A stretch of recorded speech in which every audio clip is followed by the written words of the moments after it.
Manchester United shock Man City 2-0 at the Etihad Stadium. I'm StattoJoe, you're a legend for watching this video, and if you're new to the channel, why not hit that subscribe button? I would really appreciate it. It would be great to have you on board, and if you enjoy this video, why not give it a like. Let me know your thoughts in the comments about this game. I'm just going to be chatting a bit about the stats, about my overall impressions, and some things I sort of picked up watching the game. I think the first thing to address is that United have finally scored a goal in the Premier League against a top six team, and they haven't done so since their 6-1 defeat to Spurs on the 4th of October 2020. United's record hasn't been bad against top six, but in their last 6 games, I think it was, they had scored none and conceded one. So a lot of the games between United and a fellow top six side were boring. And I was scared about that before this game. And I was like, is there going to be anything to talk about? Because I wanted to do this. I wanted to do the United game on Wednesday against Palace, and I could only manage 60 minutes because it was genuinely the worst game of football I've ever watched. So thankfully, after 34 seconds, this game had more going for it than a lot of the previous United games that had happened. As always, we start with the attack momentum meter, and as you can see, the game was mainly dominated by Man City. It's no secret that Man City held the ball a lot in this game, just passed it about a lot. We're unable to break down United's defence.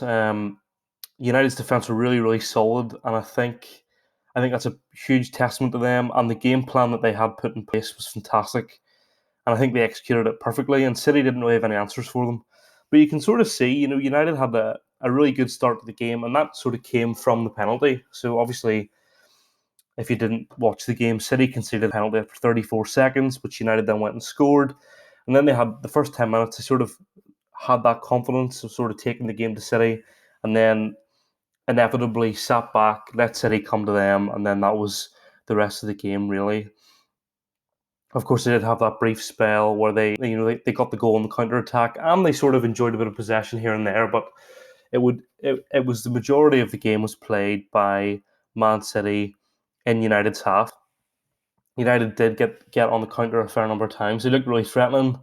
They played some really good stuff, and ultimately, the win isn't an unfair result. I think City were probably the better team, but United probably executed the game plan a lot better than City did. If we just look at some of the stats overall, City had 66% possession, so had 2/3 of the game, and they had so many more shots than United did. 23 shots, United's 8. But interestingly, I think this is quite important, and you can't really understate this at all. United had 6 shots on target, so 75% of their shots were on target. Their other 2 were blocked. So if they hadn't been blocked, they also might have been on target. We don't know. Based on the stats, we're not 100% sure. So you can see that City shooting just wasn't with it today. And, yes, they had the same number of shots on target at United, but the percentage of shots on target's far less. More corners, and City's discipline was relatively good, apart from that penalty, and that just changes the game. United did have 3 big chances. Martial missed an absolute sitter, and I was actually, I was kind of annoyed at how poor that was. That miss, that really should have been a goal. Realistically, this game could have been 3-0, no problem. And yeah, Dean Henderson had a great game. Look at the passing though, 630 accurate passes, well over double, close to triple, but not quite, of United's passing, and a 90% passing accuracy, which we really do love to see. And yeah, overall, City sort of dominated the stats, which isn't really a surprise. They do like to do that in a lot of other games. And if we just look at individual performances, now I can't be the only one that thought Gary Neville was mental for giving Martial man of the match. The stats are problematic, right? Kevin De Bruyne is not playing well, and I don't think Kevin De Bruyne had a 7.8 rating. But with stats, because a lot of it is about passing, when you look at things like that, if you have a really high passing accuracy, that's going to boost your score. Dean Henderson, for me, did have a great game.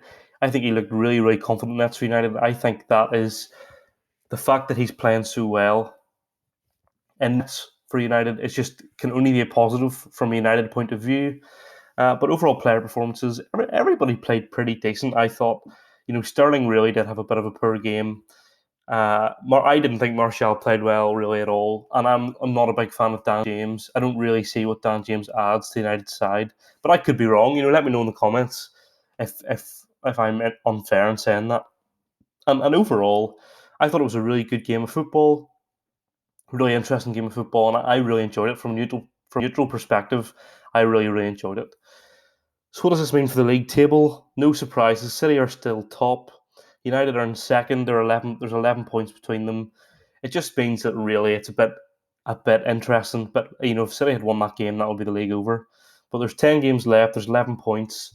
You can't really see City not winning the league, to be fair. But United getting the win, it cements their top four position, and yeah, that's great for them. Elsewhere in the league, obviously today we've had two other games.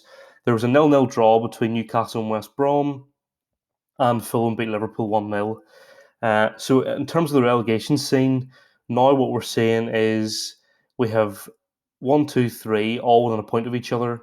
Burnley are only 3 points clear of that, so you've got really 15th to 18th very tight. And with Liverpool, no, I think from a Liverpool perspective, it's probably safe to kiss bye-bye to top four. I think really the focus here is just winning games now. It's just, it's kind of sad, isn't it? It's kind of sad. So yeah, there are my thoughts on the Manchester Derby, and just a quick overview of what happened today so far today as well. Let me know what you thought in the comments. I'll have put a wee comment down asking for your thoughts. Why not reply to me? Let me know what you thought. And as I said earlier, if you're new to the channel, hit the subscribe button, because I'll be doing this lots and lots, I promise. And yeah, interesting game. United win 2-0. City's undefeated streak is over, and I thought it was a fantastic game. And I will see you